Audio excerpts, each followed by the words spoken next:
all my life, I've pursued life, liberty, and my pursuit of happiness, knowing, and it was late in coming that I understood what war was, because I graduated from an American education system, and which guaranteed I was clueless in 1967 to any of these historical truisms that brought about quality of life in an experiment in self-government where we, the people, based on God-given individual rights guaranteed by the Constitution that these heroes of the military gave their lives for, Stanley.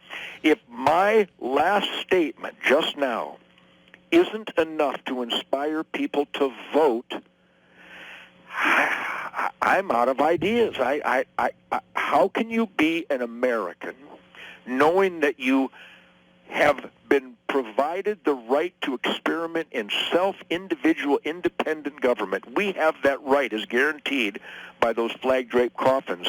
How dare any American not fulfill their responsibility, their moral, intellectual, and spiritual obligation to vote for people who represent goodwill, decency, the golden rule, the Ten Commandments, law and order, we the people in the asset column, the good people? How dare we not vote representation for those positive, inescapable basics for quality of life? So how do I inspire people? I do media every day, and I tour every year, and I don't turn my stage into a political bully pulpit by any stretch of the imagination. I usually do it tongue-in-cheek and other appendages and other orifices to keep things lively.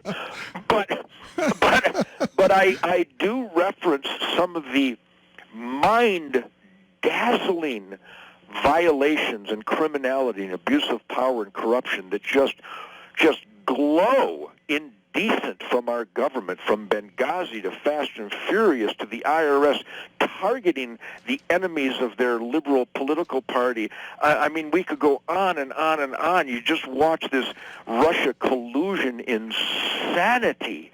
And I do what I can in the media and in whatever pulpit I, as a goofy Detroit guitar player, can manage and manipulate to try to make people realize we have to do research on political campaigners. We must vote Constitution and Golden Rule and capitalism of excellence, putting your heart and soul into being the best that you can be in the asset column.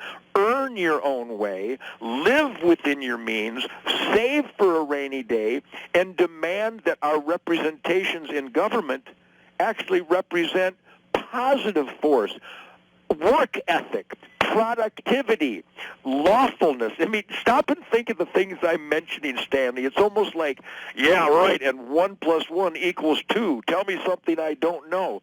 But as you watch the left, you watch the media and academia and Hollywood, I mean, are they all on acid?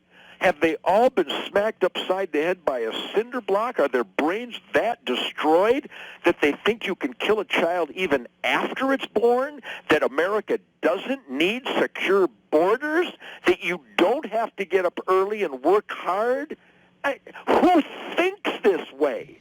So we have Planet of the Cuckoo's Nest apes running a segment of our country, and again, academia, media, Hollywood, and half of our government, where we the people must rise up. I am not calling for arms at this time. I'm calling for responsibility, and that responsibility is spelled V-O-T-E. Not a day is perfect.